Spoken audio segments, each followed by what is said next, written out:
le principal obstacle au bonheur, c'est nos propres pensées. C'est pas quelque chose d'extérieur à soi. Le bonheur pour moi, c'est la liberté. Pour moi, c'est très simple en fait, le bonheur. C'est juste être. Bienvenue sur le podcast C'est quoi le bonheur pour vous ? Je m'appelle Julien Perron, je suis le réalisateur du film C'est quoi le bonheur pour vous ? Pendant plus de 4 ans, je suis parti à travers le monde pour interviewer 1500 personnes autour de cette question fondamentale. À travers ce podcast, on parlera bien-être, développement personnel et médecine douce. Je vous souhaite un merveilleux voyage sur la route de la connaissance de soi. Aujourd'hui, j'ai le plaisir de recevoir Sandy Kaufman. Sandy est coach de vie certifiée et thérapeute psychocorporelle. Elle est spécialisée dans les relations amoureuses et auteure du podcast S'ouvrir à l'amour. Son accompagnement s'appuie sur les principes de la théorie polyvagale qui dit que notre système nerveux autonome détermine notre capacité de relationner avec les autres en fonction de nos expériences passées. Je vous souhaite une belle écoute. Bonjour Julien, bonjour à tout le monde. Comment vas-tu depuis 2 minutes ? Eh ben, ça va toujours bien. Chez nous, il y a de la neige. Moi, ça fait réveiller les souvenirs d'enfance, donc j'adore ça. Bah oui, tu m'étonnes. On me posait la question il n'y a pas si longtemps que ça. C'était quoi ? C'était mes meilleurs souvenirs de Noël, tu sais, de mon enfance. Moi, j'ai grandi à Paris et donc ce qui est venu spontanément, c'est que justement de mon enfance, moi j'ai 45 ans, je suis né en 78. À l'époque, on avait de la neige en fait à Paris, notamment au mois de décembre et pendant les périodes de Noël. Et c'était magique, c'est pour moi de sortir en fait le matin et de voir de la neige partout dans la cour quand on allait à l'école. Et bon, c'est vrai que maintenant avec le réchauffement climatique, c'est devenu assez rare. Même si je crois qu'il neige là aujourd'hui aussi à Paris, quoi. Oui, ben moi, ça me fait rappeler un souvenir d'enfance dans la cour d'école où il y avait tellement de neige, tu sais, que ça nous dépassait. Mais oui. Ça, c'était un des plus beaux souvenirs que j'ai eu dans l'école. Cet amusement, tu vois, de faire des tunnels. Enfin, c'était Mais génial. C'est ça, de faire des batailles de boules de neige, de faire des bonhommes de neige. Voilà, c'est clair, c'était très sympa. Alors, Sandy, je vais te laisser te présenter comme je le fais habituellement pour qu'on comprenne qui tu es, de quoi on va parler aujourd'hui. Alors, je m'appelle Sandy Kaufman, je suis coach de vie certifiée et thérapeute psychocorporelle et je me suis spécialisée en fait dans le domaine où j'ai globalement le plus galéré, à savoir les relations amoureuses, l'amour, le lien. Et ça a été en fait d'abord un chemin de transformation personnelle. On va dire que pendant plus de 7 ans, j'ai répété un schéma qui n'était pas très sympa. En fait, moi, je voulais me mettre en relation, je voulais me mettre en couple, mais ça marchait pas trop. À chaque fois, la personne avec qui j'étais me quittait pour une autre personne. Et tu vois, quand tu as 20 ans, tu te poses pas trop de questions. Tu te dis, un de perdu, 10 de retrouvé. Mais quand j'ai vu en fait que ça commençait à se répéter, je me suis dit mais j'ai un problème, il y a quelque chose qui va pas en moi. Est-ce que c'est mon physique ? Est-ce que je suis pas assez attirante ? Est-ce que je sais pas, je suis trop pas assez exigeante, trop cool ? Et je me remettais vraiment en question sur mes comportements, ma manière de communiquer. Je voyais bien que l'amour en fait, ça me faisait autant envie que ça générait beaucoup d'émotions en moi, donc beaucoup d'insécurité en moi. Et au fur et à mesure de mon cheminement, je me suis rendu compte qu'il y avait peut-être un lien en fait entre ce que j'avais vu comme l'image de l'amour dans ma vie. Mes parents, ils ont divorcé quand j'avais 3 ans et demi. Ça a été beaucoup de disputes, beaucoup de conflits, donc j'avais pas forcément une image positive. Mais même si j'avais conscience de ça, si tu veux, j'ai pas réussi à changer la chose. Et le jour où j'ai compris en fait que tous ces modèles d'attachement, toute cette vision inconsciente de l'amour, elle n'est pas seulement sauvée dans notre tête, mais également dans notre système de survie, notre système nerveux, et que j'ai changé ça, et pour moi, en fait, ça a fait le switch. Ma vie amoureuse a changé et finalement, en fait, c'est ce cheminement-là j'essaye de transmettre. Alors, c'est pas la même chose on n'a pas tous la même solution, mais c'est ce processus-là, finalement, que je transmets dans les personnes que j'accompagne. D'accord. Alors, mais quel a été vraiment le déclic? Pour commencer à travailler sur moi, Ouais. d'atteindre le fond. Ok. Pour moi, ça a été la souffrance, en fait. Si tu veux, au bout de 3-4 fois que tu es quitté par quelqu'un et puis qui construit quelque chose avec une autre personne, en fait, je commençais une relation, mon partenaire commençait à mettre un petit peu plus de temps à me répondre aux messages, aux SMS. À l'intérieur de moi, c'était le tsunami, en fait. J'avais des vagues d'anxiété, le sol tombait sur les pieds, je me sentais impuissante, presque en train de me dire, bon, c'est bon, je peux faire mes valises, de toute façon, il va me quitter. Et quand tu as touché le fond, tu te dis, ouais, là, il faut faire quelque chose. Et souvent, en amour, on se dit, ouais, l'amour, ça devrait être naturel, ça devrait marcher. Non, moi, j'avais vraiment un gros travail à faire sur le lien, sur cette sécurité d'être en relation et d'être soi, surtout en relation. Et quand on se dit, ouais, pourquoi pas, on peut changer, en fait, et de se laisser aider finalement. Ouais, alors là, il y a plein de choses pour moi ultra intéressantes dans ce que tu dis. Notamment, là, je rebondis sur ce que tu dis d'être soi. Pour moi, c'est vraiment un des éléments clés parce que c'est toujours multifactoriel, hein, la réussite d'un couple, on va dire. La relation peut créer dans un couple, mais je crois que c'est vraiment aussi la même chose, on peut l'appliquer dans l'amitié, à un certain degré, bien évidemment. Mais être soi, bon, c'est un sentiment, hein. J'ai vraiment le sentiment que beaucoup de personnes, justement, ne sont pas eux-mêmes. C'est-à-dire que, tu sais, on a cette fâcheuse tendance à se mettre des masques, à vouloir réaliser peut-être le rêve des autres, à se projeter aussi sur les désirs de l'autre, et donc du coup, tu sais, à s'effacer, etc. Et moi, j'ai vraiment le sentiment que c'est une grande partie des gens, en fait, qui sont comme ça, quoi. Donc, comment toi, tu as réussi justement à être toi? Maintenant, comment tu fais, en fait, pour être toi-même? Quand tu m'as dit ça, en fait, la première chose qui m'est venue à la pensée, c'est ce que Gabor Maté, qui est expert en système nerveux, il dit que finalement, l'attachement, c'est la balance entre cette capacité à être totalement toi et en sécurité avec toi, donc dans l'essence de qui tu es, et le besoin d'être aimé. Et souvent, en fait, c'est là où les difficultés d'attachement arrivent, c'est quand on pense que pour être aimé, il faut renoncer à une partie de soi.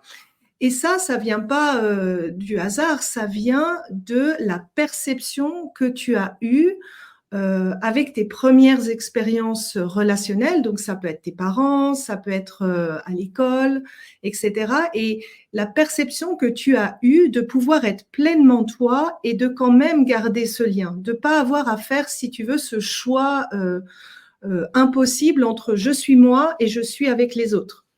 Et on va dire que moi, je suis plutôt partie de assez loin. Donc moi, j'étais plutôt la petite fille un peu, la bonne élève, la petite fille parfaite, un peu timide, qui faisait pas de problème. Si tu demandes à mes parents, je crois qu'ils m'ont jamais demandé de faire mes devoirs. Je faisais tout moi-même. Et en fait, sous cette apparence de pas de problème, il se cachait beaucoup de conditions que je m'étais mis en fait pour que je pensais être aimée. Et la première chose, ça s'est montré pour moi par de la boulimie. C'est-à-dire que cette image parfaite, elle n'était pas tenable sur le long terme et mon échappatoire, en fait, c'était la nourriture. Et la première chose qui m'a incitée à être moi-même, c'est à nouveau quand j'ai touché le fond. J'avais 19 ans. Je venais de quitter, on va dire, j'habitais avec ma mère, donc de quitter le nid familial, j'allais à l'Uni et je me suis dit, ça va régler tous mes problèmes. Je vais enfin être libre et faire ce que je veux. Et en fait, c'était la boîte de Pandore qui s'est ouverte. Il y avait plein d'insécurités qui ressortaient. Et un soir, j'étais en colocation avec 5 autres garçons. J'ai vidé le placard de nourriture. Okay. Et j'ai eu une honte, mais tellement forte que je me rappelle, j'étais écroulée en fait sur le sol et je me suis dit, tu sais quoi, Sandy, si tu continues comme ça, si tu vas et que tu vas pas casser, tu vas pas aller chercher dans cette boîte, ben, il n'y a personne qui va t'aider. Il n'y a que toi qui peux aller creuser. Et pour répondre à ta question, en fait, pour être soi-même, c'est d'aller chercher quelles ont été ces peurs qui t'empêchent d'être toi. Qu'est-ce qui fait que tu oses pas être toi? Et j'ai dégommé une chose après l'autre. Et si tu veux, ce qui fait que, à 25 ans, je ne savais, de ce processus de 19 ans jusqu'à 25 ans, c'était partir à la découverte de moi, enlever toutes les choses que j'ai fait pour faire plaisir à mes parents, pour avoir ce sentiment d'être acceptable dans la société. Et dans ce processus, en fait, je me suis créé mon premier outil de coaching, tu vois, que j'ai appelé le journal à mensonges. C'est-à-dire que j'avais tellement aucune idée de qui j'étais que je me suis dit, ok, je vais simplement commencer par noter toutes les fois où je dis oui alors que j'aurais voulu dire non, toutes les fois où j'ai fait quelque chose pour faire plaisir à quelqu'un, toutes les choses où je me suis sentie contrariée a posteriori. Et petit à petit, j'ai corrigé le tir pour être finalement plus alignée avec qui j'étais en moi. Et pour ce faire, tu t'es fait accompagner, tu as lu des livres, tu as été voir des conférences, comment tu as fait? Alors, c'est un mix. Pour la boulimie, j'ai commencé par une psychothérapie cognitive. Et à nouveau, ça passait par le corps. Donc, je pense que pour moi, tu vois, le corps a toujours été l'élément central parce que quand tu fais une crise de boulimie, tu sens que c'est presque incontrôlable, en fait, quand tu commences le processus. Et finalement, dans ce processus cognitif, elle te reconnecte à ta satiété, elle t'aide à identifier quand c'est pas de la faim, mais il y a quelque chose d'émotionnel derrière. Cette connexion au corps, pour moi, c'est ce qui m'a le plus aidée, en fait. Et ensuite, j'ai trouvé l'approche que je pratique personnellement, qui travaille sur tes traumas, sur ton système nerveux. Et j'ai vraiment vu que j'avais beaucoup de dérégulation de mon système nerveux, beaucoup de traumas qui étaient ancrés, et que plus j'allais dans des pratiques psychocorporelles, par exemple le yoga, ça m'a beaucoup aidé, la respiration, ça m'a beaucoup aidé, régénérer mon système nerveux avec de la naturopathie, ça m'a beaucoup aidé. Vraiment, pour moi, c'est le corps qui m'a procuré cet apaisement crescendo, qui m'a permis en fait à recréer de la sécurité en moi et avoir aussi cette confiance, cette intuition, cette sensation que je suis dans le juste. Oui, alors ça, c'est hyper intéressant, une fois de plus, ce que tu dis, parce que de ce que j'ai observé, tout est vraiment connecté à notre socle émotionnel, donc, autrement dit, à notre, j'allais dire rigidité, mais c'est pas le terme, à notre assise émotionnelle, qui très souvent part de l'enfance, bien évidemment. Enfin, en tout cas, c'est ce que je comprends en t'écoutant, hein. Il y a beaucoup de choses qui partaient de l'enfance. Et donc, de ce que je peux observer, je le dis très souvent, moi, j'ai l'impression que les gens, tu sais, ce sont des cerveaux sur pattes. C'est-à-dire qu'ils sont complètement déconnectés de leur corps. Et là, c'est, à mon sens, au moins 80% de la population. Pour une simple et bonne raison, c'est qu'on ne nous a pas appris justement à nous connecter à nous-mêmes, à être attentifs à notre corps, tout simplement à prendre soin de nous. Hein. Ce n'est pas du tout un projet sociétal dans n'importe quel pays d'ailleurs où on pourrait être dans le monde, hein, j'ai le sentiment. Donc c'est pas logique et c'est pas on nous l'a pas appris. Et pour autant, on voit bien que pour ceux qui, donc, du coup, sont extrêmement cérébrales, ils sont complètement déconnectés de leur corps. Et donc là, il y a un gros travail à chaque fois, en fait, justement, au niveau du corps. Et j'aime beaucoup tes exemples de yoga ou autres, parce que parfois, on pourrait se dire que ça pourrait être juste de la respiration, mais c'est tellement différent d'un individu à un autre que c'est à chacun, en fait, de se placer un peu comme un chercheur, à mon sens, et d'aller trouver, d'un point de vue corporel, ce qui lui correspond réellement. Ça peut être de la danse, ça peut être un sport, ça peut être du yoga, comme toi, tu as fait, ça peut être même de la peinture, peinture peut-être, pourquoi pas, mais de se réhabiliter notre corps. Voilà, moi je trouve qu'il y a un livre qui est génial qui s'appelle Écoute ton corps de Lise Bourbeau. Je ne sais pas si tu l'as lu à l'époque. Ouais. Ok. Ouais, ça a été un des premiers livres que j'ai lus parce que ça m'a vraiment aidé à voir que finalement tout ce que tu vis, il y a une empreinte dans ton système nerveux. Et ce phénomène de déconnexion que je constate aussi, c'est souvent en fait une forme de protection. Quand tu as vécu des traumas, qu'est-ce que ça fait? C'est que ça laisse une empreinte dans ton système nerveux, ce qui fait que tu vas être très vite réactivé dans certaines situations qui te rappellent des situations passées. Et donc, du coup, ça génère beaucoup d'émotions inconfortables. Pour certaines personnes, ça va être, comme moi, je disais, ces fameuses montagnes russes, c'est la fin du monde. Et puis pour d'autres, ça va aller encore plus loin, ça va aller dans le figement, dans la sidération, où tu as l'impression que tu es bloqué, que tu peux rien faire à la situation. Et pour éviter ça, en fait, un des moyens de protection, c'est de rester dans sa tête, c'est-à-dire d'être, comme tu dis, un cerveau sur pattes. Et pour ces personnes-là, en fait, elles vont avoir énormément de mal d'aller dans ces approches corporelles. Elles vont souvent se dire, non mais ça sert à rien, j'ai pas envie, qu'est-ce que je fais assis sur un coussin, j'arrive pas à être stable. Et je dirais que la première étape, c'est d'aller chercher dans les traumas, d'aller chercher dans qu'est-ce qui fait que ton système nerveux s'est dérégulé autant et petit à petit enlever ces activateurs pour pouvoir ensuite avoir des pratiques de régulation, de reconnexion. Tout à fait. Et ce qui est bon à dire, parce que je me laisse imaginer, par rapport aux gens qui pourraient nous écouter, qu'on pourrait se laisser sous-entendre que l'idéal, peut-être, ce serait d'aller voir un psy. On pourrait comprendre ça entre les lignes. Et donc, j'anticipe un petit peu au cas où. Il y a beaucoup d'outils à l'heure d'aujourd'hui quand même, ce qui n'était pas le cas il y a 22 ans en arrière, moi, quand j'ai créé mon entreprise. Je pense notamment à l'EMDR, je ne sais pas si tu connais, à la PNL et d'autres approches comme ça, des approches aussi systémiques, les constellations familiales aussi. Enfin, il y a plein d'approches qui pourraient nous aider justement à aller dans ce sens-là, aller se placer une fois de plus comme un chercheur et aller voir un petit peu qu'est-ce qui s'est passé dans notre passé qui fait qu'on agit comme ça maintenant, quoi. Oui, alors moi je dirais que par rapport au système nerveux, donc le MDR, ça travaille également sur le système nerveux. Les approches que je pratique, c'est aussi des approches de travail sur le passé au niveau du système nerveux.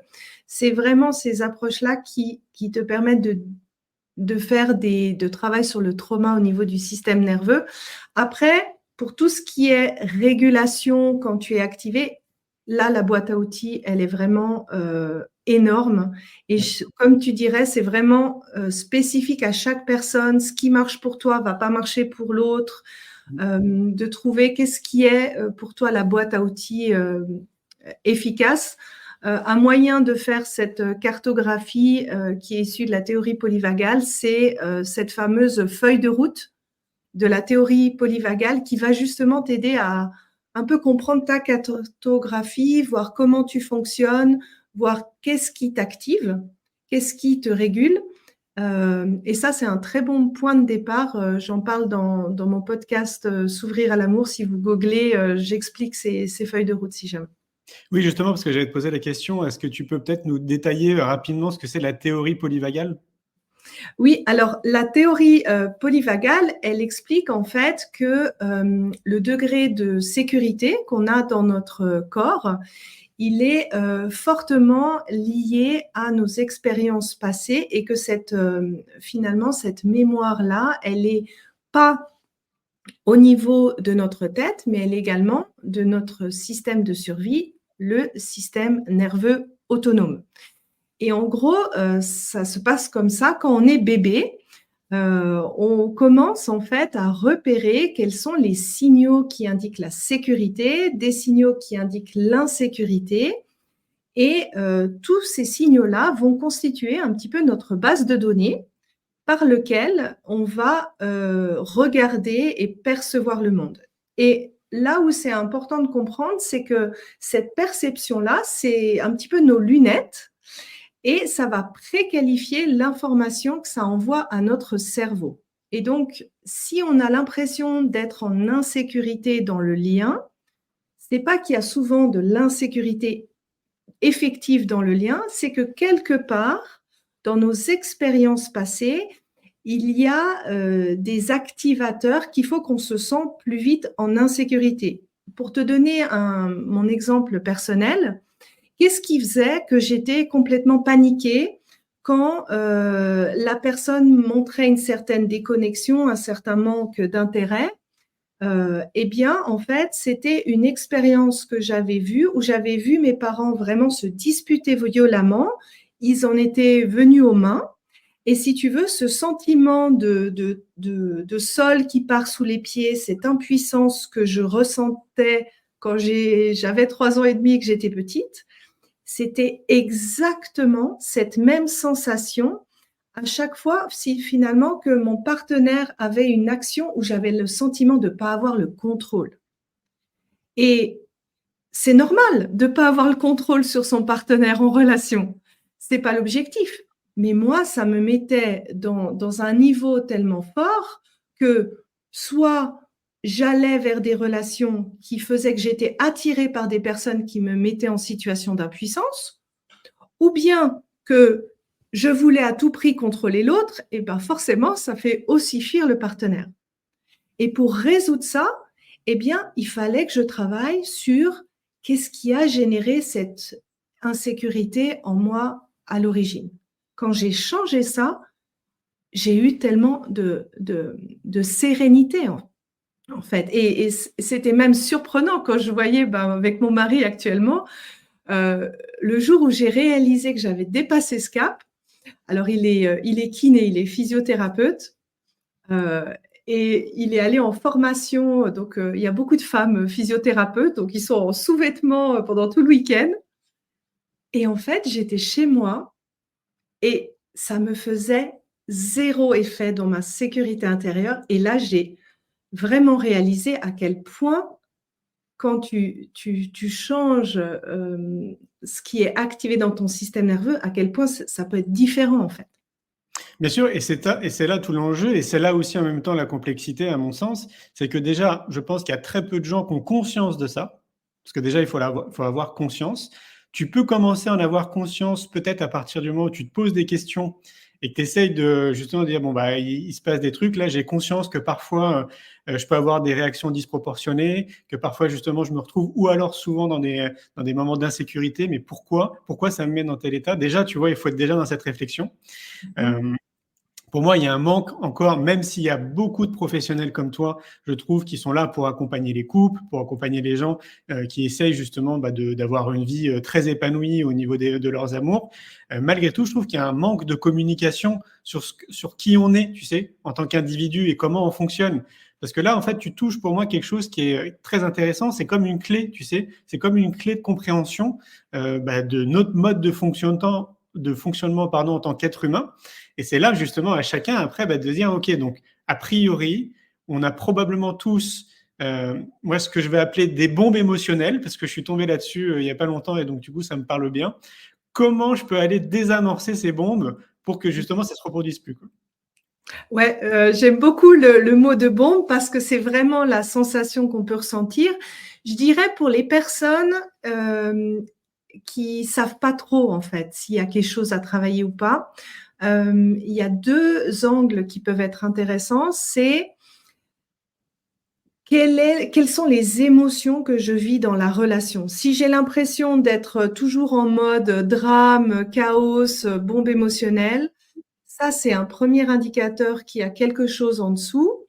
Ça peut être aussi le sentiment d'un scénario spécifique qui se répète. Donc, tu vois, pour moi, c'était la trahison. Pour d'autres, c'est des pervers narcissiques.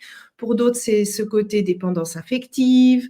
Pour d'autres, c'est le côté « mais je comprends pas, je suis célibataire, ça fait des années, ça marche pas, qu'est-ce qui se répète ?» Donc, le côté répétition de scénario, ça peut être aussi un indicateur d'aller creuser en fait un petit peu plus loin.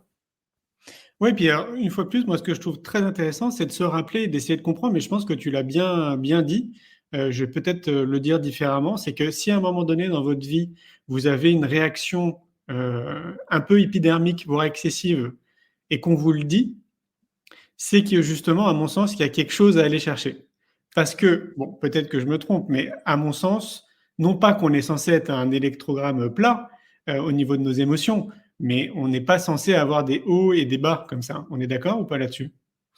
Alors, il y a, si tu veux, notre système de survie, il est câblé pour la survie. Donc, que tu aies une phase de stress, que tu reviennes en phase calme et que tu remontes, ça, on est fait pour, c'est bon. Là où il y a le problème, il peut y avoir 3 impacts dans la dérégulation de ton système nerveux. Tu peux avoir un état par défaut qui n'est pas l'état de sécurité, mais qui est un état soit hyper activé. Donc, globalement, tu as l'impression que l'environnement, c'est ton ennemi, donc les autres aussi. Ou avoir un état par défaut hypoactivé, où tu as le sentiment que finalement, tu ne peux pas être en connexion avec les autres parce que c'est la mort.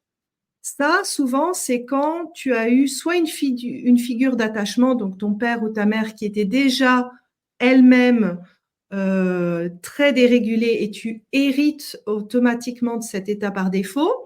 Et là, en gros, ça veut dire que dans le 100% des cas, tu vois la vie dans un état de danger en matière par défaut. Le deuxième impact que ça peut avoir, c'est que, si tu veux, ce qui va faire que la vague se déclenche, c'est pas une vraie situation de survie, mais c'est des choses qui sont réactivées de ton passé. Donc, tu peux être plus vite activé, tu peux rester plus longtemps activé et tu peux avoir beaucoup plus de mal à revenir dans la sécurité. Donc ça, c'est finalement, si tu veux, 3 impacts différents. Et là, c'est intéressant d'aller creuser. OK, c'est quoi ton état par défaut? Qu'est-ce qui t'active? Pourquoi tu n'arrives pas à redescendre? Et d'agir en fait à ces trois niveaux. Oui, c'est évident. Alors, du coup, comment on fait dans la vie de tous les jours? Parce que peut-être qu'une grande majorité d'entre nous ne s'en aperçoivent pas de leur propre réaction, des scénarios aussi qui répètent. Comment on fait? Toi, visiblement, tu as eu un déclic, tu t'es rendu compte de tout ça. Mais je sais pas, tu vois, moi j'ai l'impression qu'une grande majorité des gens ne s'aperçoivent pas en fait de ces scénarios de leur vie, de ces bombes émotionnelles. Comment on peut faire pour qu'ils s'en aperçoivent? Alors, moi déjà, j'ai mis quand même 7 ans. Donc, tu vois, c'est à l'époque, tu vois, je te parle de ça, c'était il y a quand même plus de 20 ans. J'étais un peu Lulu Berlu qui disait non mais je te dis c'est par le corps. Tout le monde me disait va faire une psychothérapie, ça ira mieux. Et finalement, en fait, ça part par la prise de conscience. Et là, la thérapie par la parole, la psychothérapie, ça aide aussi. Moi, quand une personne vient, je lui demande de me faire un bilan relationnel, c'est-à-dire qu'elle va me décrire toutes ses relations amoureuses passées. Elle va voir ce qui était bien, pas bien, pourquoi ça n'a pas marché, pourquoi ils sont séparés. Rien que de mettre ça par écrit, il y a des premières prises de conscience. On se dit « Ah tiens, mais en fait, je me suis toujours séparée pour les mêmes raisons. Il y a toujours cette difficulté en couple. Donc, pour certains, c'est l'engagement. Pour d'autres, c'est la communication. » Et on commence à voir un petit scénario. Et puis, dans ce bilan, je vais un petit peu plus loin. On va aller dans le passé. Les figures d'attachement, la relation avec les parents, comment les parents étaient en relation, comment c'était à l'école, avec les amis, quels ont été un peu les chocs, comment était ta naissance. On dit souvent ta naissance, c'est ton premier trauma. Et en fait, en faisant tout ce bilan relationnel, moi, sur cette base-là, je vais regarder leur parcours et je vais regarder en termes du système nerveux. Pas tous les événements ont le même impact sur ton système nerveux. Si tu as été en danger de vie, typiquement si tu as une naissance un peu compliquée, tu as pu te sentir en danger de vie, ça va pas avoir le même impact que si un copain à l'école t'a dit t'es nul. Pour le système nerveux. Peut-être émotionnellement, c'est autre chose, mais en termes de système nerveux, ça a un autre impact. Et en faisant cette cartographie-là, en fait, on va repérer finalement les mécanismes, les schémas qui se répètent, les scénarios qui se répètent, les chocs qui ont pu avoir un impact. Et après, ça va simplement te demander de travailler sur ça, sur cette liste-là, pour partir, on va dire, sur une base un petit peu plus épurée Et après, se dire, OK, qu'est-ce que j'ai vécu dans mon passé et qu'est-ce que ces expériences passées m'ont empêché d'apprendre? Dans ta première question, tu vois, tu m'as dit, j'ai l'impression qu'il y a beaucoup de gens qui portent des masques. Et finalement, c'est là où l'apprentissage de ça va être important. Donc, si une personne, elle a porté un masque pendant 10 ans, alors si je te donne mon exemple, la bonne élève, la bonne image, ça va être d'apprendre à être moi. Et puis, à être la version imparfaite de moi, à être la version qui dérange de moi, qui met ses limites, qui communique ses besoins. Et de petit à petit, en fait, expérimenter, intégrer et voir le retour que ça fait dans ton corps. Et là, tu vas construire, en fait, à nouveau une nouvelle capacité qui fait que tu vas être capable de faire face à plus d'événements où tu vas développer une certaine marge de manœuvre qui est de plus en plus grande. Et ça, c'est par l'expérience et ça va pas à pas. Il n'y a pas la recette miracle de l'apprentissage qui arrive en une fois. Toi, tu l'as eu par les voyages. Moi, ça a été aussi un grand moyen. Mais après, c'est d'aller se frotter au truc qui nous faisait peur, si tu veux. Bien sûr. Ah oui, il faut vivre des expériences. Mais du coup, en t'écoutant, j'ai le sentiment que peut-être qu'on pourrait recommander pour beaucoup d'entre nous de se faire accompagner justement plutôt que d'essayer tout seul de régler les choses. Ou je sais pas. Après, c'est vrai qu'on est tous différents, mais moi, je suis plutôt à essayer de gérer en fait par moi-même.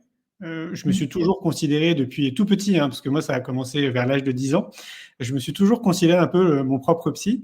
Et donc, j'ai vu qu'au fur et à mesure, je trouvais les bons outils pour moi. Enfin, je me suis vraiment positionné comme un chercheur et j'ai essayé de me comprendre. Donc, Oui. mais bon, du coup, j'ai cette chance d'avoir commencé il y a très, très longtemps en arrière. Mais je sais que c'est pas forcément évident pour tout le monde, tu vois, d'être comme moi et d'être dans cette démarche-là en permanence. Je pense que c'est peut-être mieux qu'on pourrait recommander pour plus de personnes de trouver un accompagnant, peut-être une personne comme toi ou autre, pour justement nous guider et aller repérer justement ces zones-là. Qu'est-ce que tu en penses? Alors moi, je dirais que c'est important de rester l'expert de soi et de s'en sentir responsable de son bien-être et d'aller vers ce que tu veux. Parce que cette souveraineté, c'est ça qui va t'apporter les vrais changements. Quand tu sens que tu as vraiment, surtout en termes d'attachement, si tu veux, pour moi, l'amour, c'est là où tu as tes difficultés relationnelles exacerbées, c'est là où les bombes vont exploser, on va dire, le plus fort. Si tu sens que tu n'y arrives pas, c'est qu'il y a une logique et c'est qu'il y a un travail à faire sur le passé. À ce moment-là, pour moi, ça vaut vraiment la peine de se faire accompagner parce que tu vas gagner en temps, tu vas gagner en ciblage. Une personne qui est spécialisée dans le relationnel, elle va repérer les mécanismes beaucoup plus rapidement. Mais ça n'empêche pas que finalement, si tu veux, ton système nerveux, tu envoies un input et tu reçois une réponse.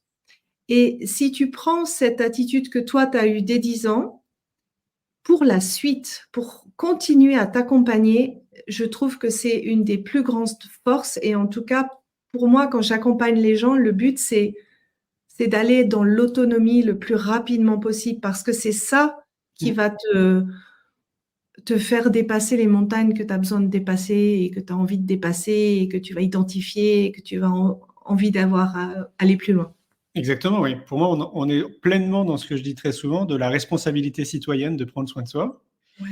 Mais là, vraiment, de manière très globale, pour moi, c'est une vraie responsabilité parce que, une fois de plus, c'est ce que je rêve et c'est ce que j'essaye de faire depuis plus de 20 ans, de semer des graines dans cette direction-là parce que je suis convaincu que notre société serait très différente si justement on avait déjà tous compris, qu'on avait tous ce déclic de dire effectivement, j'ai cette responsabilité quotidienne de prendre soin de moi pour être bien dans ma tête, pour être bien dans mon corps, pour être encore mieux avec les gens autour de moi, pour aider encore plus les gens aussi autour de moi. C'est vraiment la base de tout. Et bien évidemment, je pense qu'on est tous concernés par le fait qu'on a tous eu une enfance avec des hauts et des bas, avec des traumatismes aussi peut-être sur lesquels nous, on l'a pas vécu de cette manière, mais finalement, après, en tant qu'adulte, ça a un impact à un moment donné dans une situation auquel on n'aurait jamais imaginé. Parce que comme tu dis, ça vient réveiller quelque chose. Et pourtant, ça n'a rien à voir avec ce qu'on a vécu quand on était enfant, hein, mais ça vient réveiller en fait ce truc-là qui n'a pas été, j'allais dire réglé, mais j'aime pas trop ce terme, en tout cas, qui a pas été peut-être accompagné, adouci, etc. Et donc voilà, pour moi, c'est tellement important que les gens comprennent ça et qui retrouvent l'autonomie en fait de leur santé spirituelle, de leur corps et bien évidemment aussi de leur état d'esprit. Ouais, je te rejoins totalement. Pour moi, c'est quand tu travailles sur ton microcosme, que tu te sens bien dans toi, à l'intérieur de toi, cet état de générosité et de responsabilité citoyenne, en fait, ça vient naturellement d'un état de générosité qui vient parce que tu es rempli à l'intérieur et tu es plus disponible. Et si tout le monde avait cet état-là, bah forcément, on aurait des sociétés totalement différentes.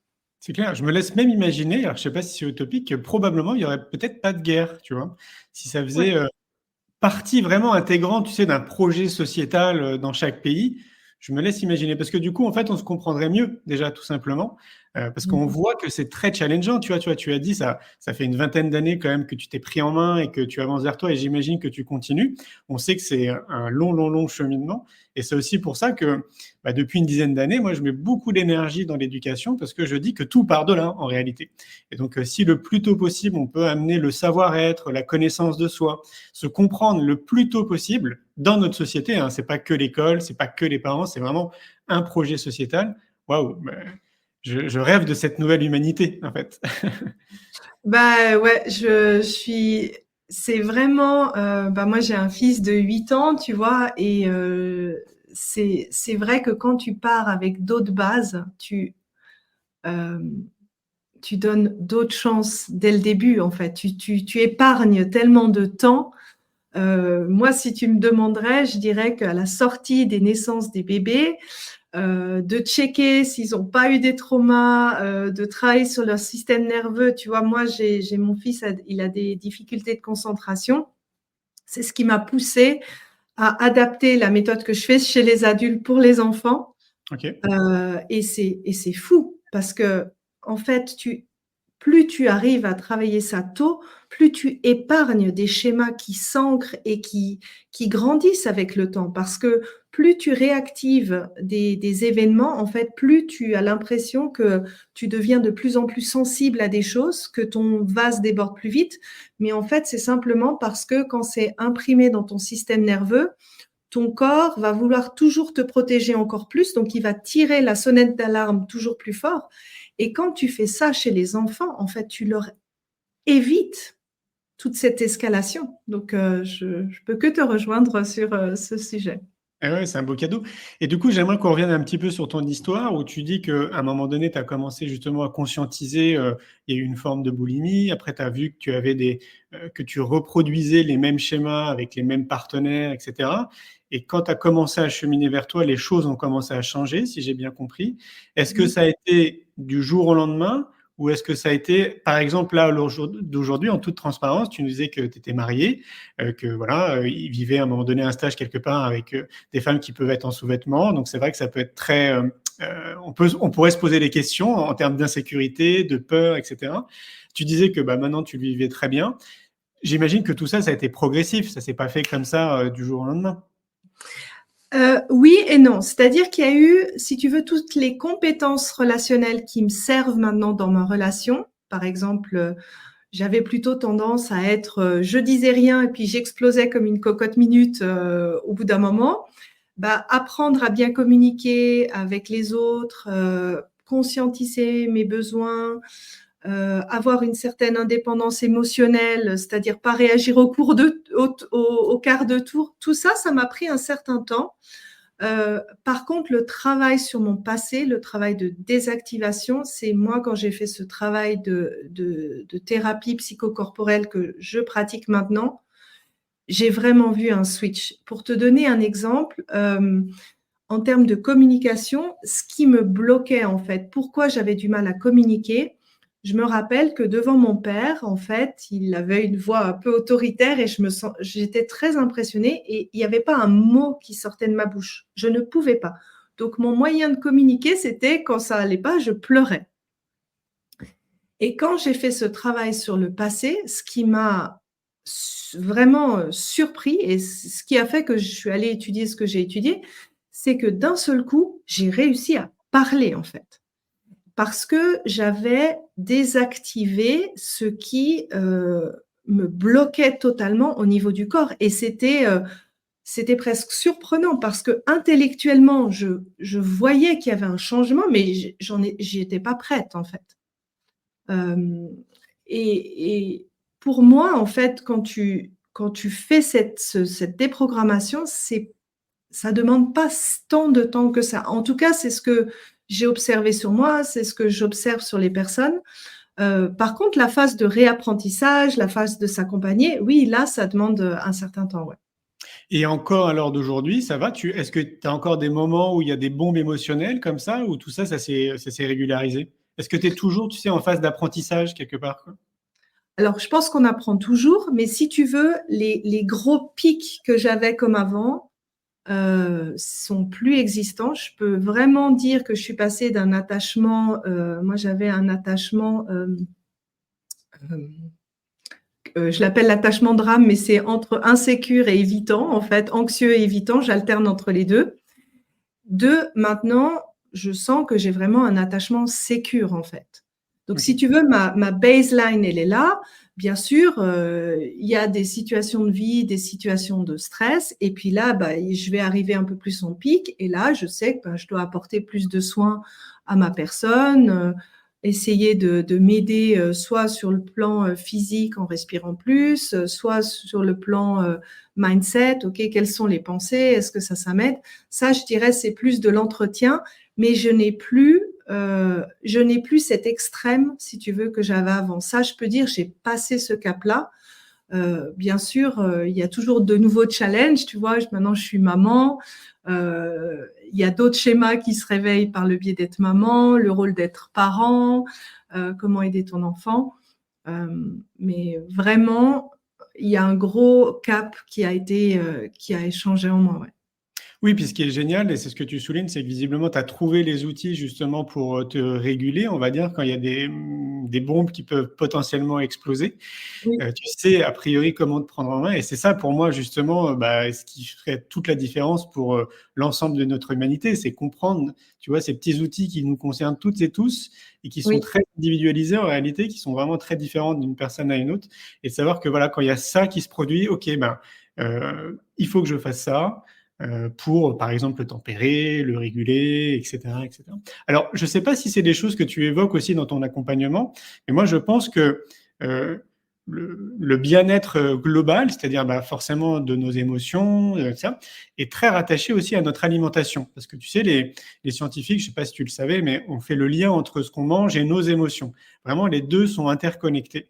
Est-ce que tu abordes ce volet alimentation, je ne sais pas, sport, sommeil, etc., où c'est très centré sur le système nerveux et les petites bombes en fait qu'on a tous? Alors, je suis pas formée en tant que coach de santé, mais c'est vrai que dans un accompagnement qui est plus destiné dans la relation à soi-même, j'aborde en fait toutes les choses qui aident ce que moi j'appelle la baseline, si tu veux, de ton système nerveux. Quand tu travailles sur le psychosomatique, donc ton système nerveux, l'impact de ce que tu as vécu avec comment tu le reçois maintenant, la limitation, c'est ta physiologie de base. Et l'exemple que je donne, si tu as une autoroute, ton système nerveux, c'est une autoroute. Si tu n'as pas de goudron sur l'autoroute, tu as beau essayer de travailler sur le psychosomatique, si ton corps, il est épuisé, si ton énergie, elle est à la fin, c'est très difficile d'arriver à travailler là-dessus. Donc là, bien sûr, tout ce que tu peux faire en termes de nutrition, souvent, quand tu as des grosses dérégulations du système nerveux, tu as de l'inflammation, des maladies chroniques, des dérégulations hormonales, des régulations digestives. Et en fait, si tu veux, c'est le feu qui vient rajouter au moulin. C'est-à-dire que même si tu es master zen, en train de respirer, de faire ton yoga, si là, tu as des gros problèmes d'inflammation, etc., tu as besoin de travailler sur cette physiologie de base pour arriver à trouver un équilibre. Donc, ce n'est pas mon corps, mais c'est vrai que je donne des conseils, on va dire, de base pour une régulation optimale, une santé optimale de ton système nerveux. Bah oui, ça me paraît logique et j'aime bien le rappeler parce que c'est tellement logique que les gens l'oublient. C'est-à-dire que c'est beaucoup plus compliqué, ça ne veut pas dire que tu ne peux pas, mais c'est plus compliqué de prendre soin de toi si déjà, en fait, toi, dans ton corps, c'est un peu complexe aussi, quoi. Et donc, c'est fondamentaux, alors que moi, j'évoque dans mon livre, qui sont l'alimentation, le sport, le sommeil, la nature, les exercices de relaxation, etc., favorisent bien évidemment aussi, du coup, ta propre prise en charge pour prendre soin aussi de tes émotions. C'est voilà, c'est le terreau, tu sais, fertile, quoi, en gros. Oui. Et en fait, c'est là où tu dis, nous sommes aussi des animaux. Et on a un corps, et un corps, il a des besoins. Tu as une voiture, tu mets de l'essence, tu fais des révisions. Et malheureusement, des fois, on oublie qu'on est aussi quelque chose de physique, de matière. Et ça, c'est en effet essentiel. En effet essentiel. Comment tu arrives à expliquer, parce que je pense qu'il y a des gens qui peuvent se poser la question, qu'on répète des schémas, tu sais, et ça, on l'a tous vécu, hein, moi le premier, tu sais, d'attirer à un moment donné dans ton parcours de vie, tu vas attirer à peu près les mêmes relations, on va dire. En tout cas, il y a des schémas qui vont se répéter dans tes relations. Est-ce qu'on sait l'expliquer? Oui, alors il y a une neurobiologiste qui s'appelle Dawn Maslar. Elle a fait un TED Talk à ce sujet en anglais. Elle explique qu'on est attiré par certaines personnes sur la base de 2 critères. Donc, les phéromones qu'une personne dégage, en fait, ça correspond au principe des opposés. Donc, tu vas automatiquement choisir quelqu'un qui est à l'opposé de toi en termes de ADN pour des raisons de reproduction.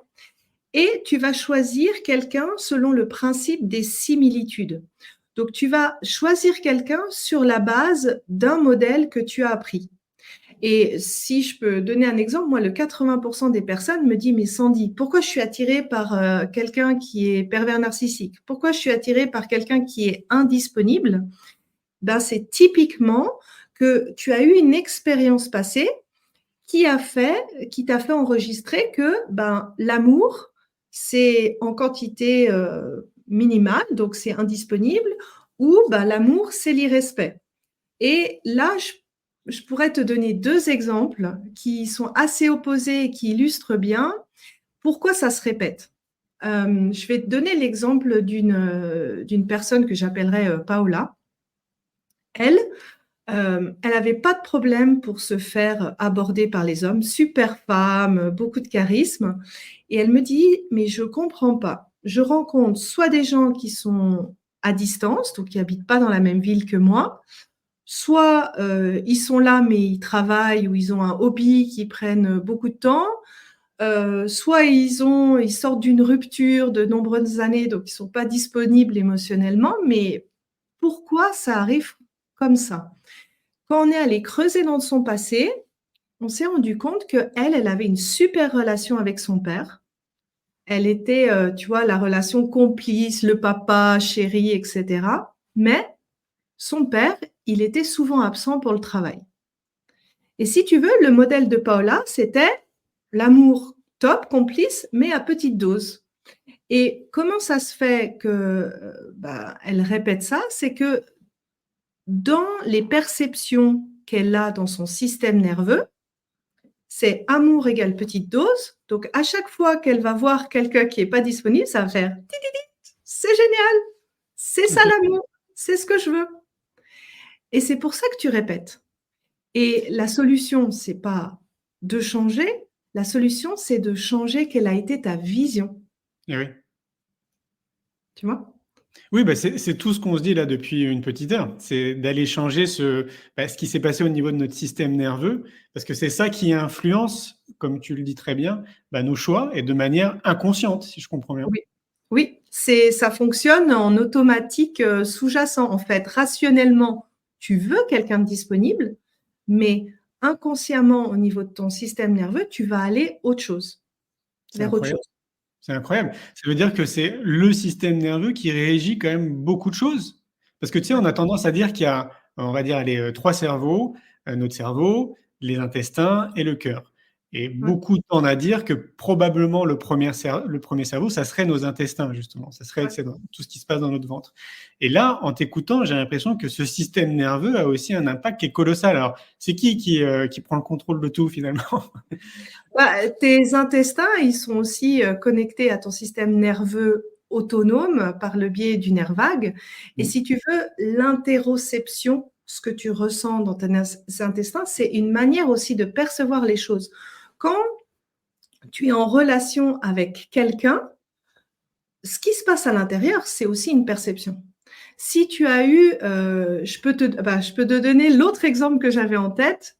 C'était une personne qui répétait les relations toxiques ou dans l'irrespect. Elle n'avait pas un problème de relation avec ses parents, mais elle était obligée de manger des épinards quand elle était petite. Et si tu veux, quand elle mangeait, alors ce n'était pas au niveau de l'intestin, c'est un peu plus tard, mais au niveau de l'estomac, elle avait vraiment cette envie de vomir en fait. Et si tu veux, ça c'est ce qu'elle avait enregistré comme information. Et c'est ce qu'elle recherchait finalement dans les relations, des relations où elle se sentait irrespectée. Donc, si tu veux, la connexion corps-cerveau, elle est dominante parce que notre premier but en tant qu'être humain, c'est la survie. Donc, toutes les informations que tu as de tes organes qui remontent sur ce qui se passe en toi, c'est le 80% plus que tête vis-à-vis du corps. Ouais, donc oui, donc c'est pour ça qu'on a tendance à dire que nos intestins seraient probablement le premier cerveau. Oui. D'où la nécessité, à mon sens, de tendre du mieux qu'on peut vers une alimentation qui nous apporte de l'énergie et de la vitalité, et pas juste manger parce qu'on a faim, c'est-à-dire autrement dit, être très attentif à ce qu'on mange. Oui, l'alimentation, ça a un grand impact et je dirais aussi ce que tu as vécu, en fait, de ce que tu t'es nourri émotionnellement de ton passé, ça a aussi un énorme impact, surtout quand tu parles de l'intestin. Qu'est-ce que tu entends par nourrir émotionnellement?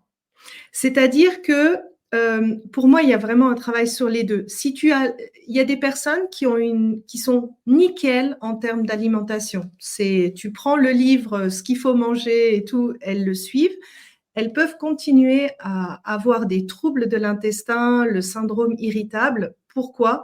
Parce que dans leur système nerveux, il y a toujours ces traumas, ces événements qui les fait se réactiver. Donc, je dirais, c'est une base, mais tu as besoin aussi de travailler sur qu'est-ce qui a dérégulé en fait ton système nerveux qui est encore imprégné. Surtout dans l'intestin, ça se remarque assez fortement. Et est-ce que tu as l'impression qu'on est tous concernés? Je pense que avec l'environnement qu'on a, je te donne le premier exemple. Il y a de plus en plus de naissances qui sont assistées, césariennes, forceps, etc. Ça augmente, ça sauve des vies. Moi, j'ai eu une césarienne, donc je suis heureuse d'avoir eu ça, mais ça peut potentiellement plus impacter ton système nerveux. On est dans un environnement où on est sollicité de manière constante, on est hyperactivé de manière constante, donc ça dérégule plus ton système nerveux. Et puis, encore une fois, ce qui dérégule ton système nerveux, c'est pas forcément ce que tu as vécu, c'est comment tu l'as perçu. Quand tu es petit, dans tes 7 premières années de vie, il y a des choses que tu peux percevoir qui t'ont dérégulé, alors que tu as grosso modo une famille qui va bien, pas de grosses négligences parentales. Et je pense que grosso modo, on a tous plus ou moins des choses à travailler. Il suffit de le voir en fait avec ces bombes émotionnelles, comme tu as dit. Ça, c'est un bon indicateur.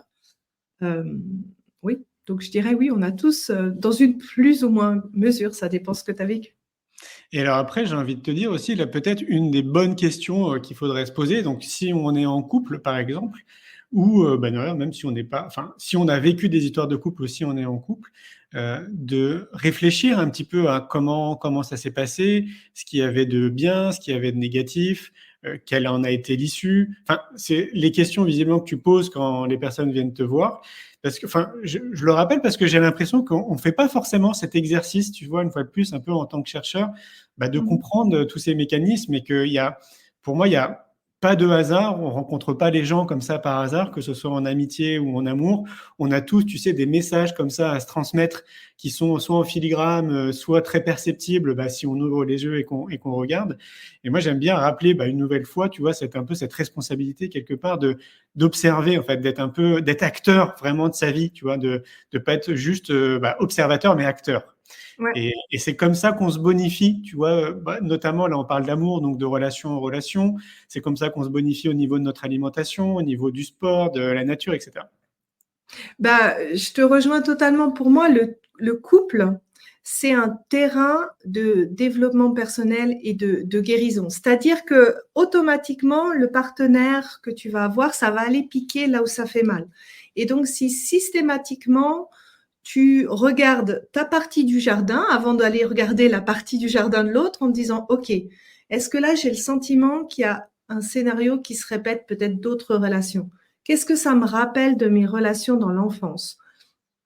Quelle est ma part de tort? Qu'est-ce qui a pu activer l'autre? Qu'est-ce qui a pu blesser l'autre? Si chacun regarde d'abord sa part du jardin, bien tu arrives en relation dans un autre état, plus dans un état de générosité et puis un état de travail. Et là, c'est là où le couple peut s'entraider, c'est-à-dire que, tu vois, moi, j'avais des insécurités, par exemple, avec mon mari.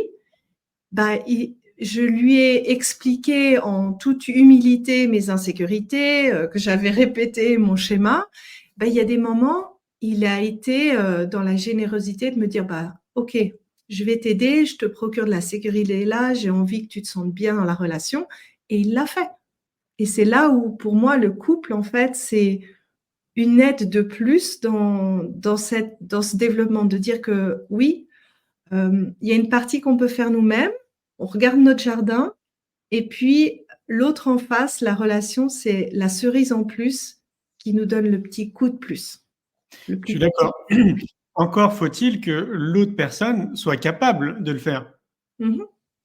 Et moi, j'ai le sentiment que on n'est pas dans ce type de relation globalement. Tu vois, j'ai plutôt l'impression que les gens se trouvent par rapport à tout ce qu'on vient de se dire là pendant 1 heure. C'est-à-dire que de manière inconsciente, ils vont aller répéter des schémas. Et comme on n'a pas tous justement évolué dans le sens de prendre soin de nous et de comprendre un peu nos modes de fonctionnement, de nous comprendre tout simplement, on va être tout le temps dans ces schémas dont on parle. Et donc du coup, ça devient plus compliqué et pour l'un et pour l'autre de s'entraider et de se faire grandir. Oui, alors il y a un équilibre finalement. En fait, il y a certains schémas, tu vois, comme moi, qui pendant 7 ans m'ont empêché de construire une relation on va dire, durable et suffisamment sécure pour avoir cette partie dev perso en relation. Et une fois que tu atteins ce stade, après, c'est plus facile parce que tu as une base de sécurité qui est suffisamment grande pour t'ouvrir de manière un petit peu plus, de manière plus vulnérable, d'aller creuser là où ça fait mal. Et c'est là où la beauté du couple arrive, en fait. Un couple sain, c'est pas un couple où ça pique jamais. C'est un couple où ça pique et puis on se dit, bon, attends, on va sortir les trucs, on va regarder là où ça bug et comment on peut s'entraider. Et le beau dans ça, c'est que souvent, une blessure que tu as là, à ce stade-là d'une relation, ce que tu fais pour toi, indirectement, ça aide aussi l'autre dans sa démarche à lui. Et c'est là, en fait, la beauté, ce chemin de guérison, en fait, dans le couple. Mais oui, ça, c'est une phase quand la sécurité elle est suffisamment là, quand même. Oui, puis j'ai envie de dire aussi que c'est valable pour pas que dans le couple. Tu vois, on en revient à ce qu'on se disait, c'est qu'effectivement, après, tu as plus de disponibilité, tu es plus dans la générosité. Et donc, du coup, c'est plus simple aussi d'aider ton prochain et de l'accompagner dans les difficultés qu'il peut traverser. Ouais, totalement. Ah, Sandy, on pourrait discuter encore pendant des heures. C'est passionnant, l'amour.